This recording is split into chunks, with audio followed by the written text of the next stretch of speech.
Hubungan bilateral antara Republik Indonesia dengan Republik Korea Selatan sudah terjalin sejak lama, tepatnya sudah 50 tahun. Di tahun 2017 lalu, kedua negara ini telah menjalin kerjasama khusus di bidang ekonomi, politik, pariwisata, dan kebudayaan. Presiden RI Joko Widodo pun telah melakukan beberapa kali kunjungan ke Korea Selatan. Sebaliknya, Presiden Korea Selatan juga berkunjung ke tanah air dalam perhelatan G20 yang digelar pada akhir tahun lalu. Menurut Duta Besar Indonesia untuk Korea Selatan, Gandhi Sulistianto, hubungan baik antara Indonesia dan Korea Selatan bisa terjalin karena banyak memiliki kesamaan dalam berbagai hal.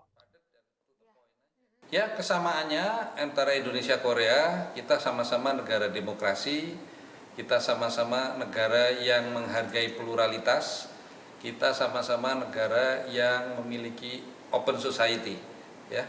Jadi secara budaya tidak jauh berbeda. Jadi kita hubungan antar manusianya juga cukup bisa diterima. Kemudian masakan Korea juga sangat diminati oleh orang Indonesia, bahkan sebaliknya. Hubungan baik inilah yang membuat banyak orang Korea Selatan tertarik berkunjung ke Indonesia, baik untuk sekedar berlibur hingga berinvestasi di Indonesia. Dalam kunjungan kenegaraan di tahun 2022 lalu, Presiden Indonesia Joko Widodo dan Presiden Korea Selatan Yoon Suk Yeol telah menandatangani kerjasama dalam beberapa bidang, khususnya investasi. Selain itu, kini Indonesia sudah memberi keleluasaan untuk warga negara Korea Selatan masuk ke Indonesia dengan fasilitas visa on arrival atau bahkan diberikan free visa entry dan e-visa serta kemudahan mendapat kitas bagi para pelaku bisnis. Sebagai perwakilan negara Indonesia di Korea Selatan, Gandhi berharap ke depannya negeri ginseng ini pun bisa memberikan kemudahan yang sama bagi warga negara Indonesia yang hendak berkunjung ke Korea Selatan. Saya mempunyai satu target sebagai seorang duta besar, ingin agar pemerintah Korea ini juga memberikan reciprocity atau reciprocal treatment. Artinya apa? Artinya penduduk Indonesia yang tinggal di Indonesia agar juga kita harapkan bisa mendapatkan kemudahan untuk mendapatkan visa dari pemerintah Korea.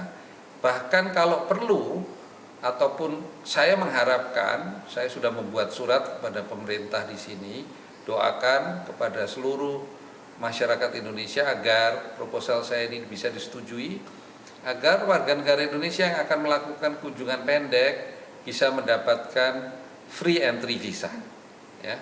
Dan saya sudah menulis proposal ini dan saya sudah melakukan pendekatan-pendekatan kepada seluruh pemerintah di sini, parlemen di sini agar proposal saya ini bisa disetujui.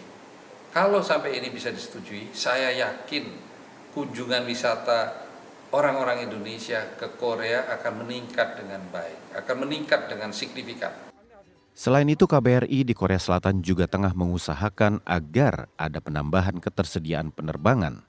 Mengingat saat ini penerbangan dari Indonesia ke Korea Selatan hanya tersedia dari Jakarta dan Denpasar. Dengan begitu, potensi pariwisata bagi kedua negara diharapkan semakin meningkat. Dari Seoul, Korea Selatan, Oktaviana Leandro Ando, RTV.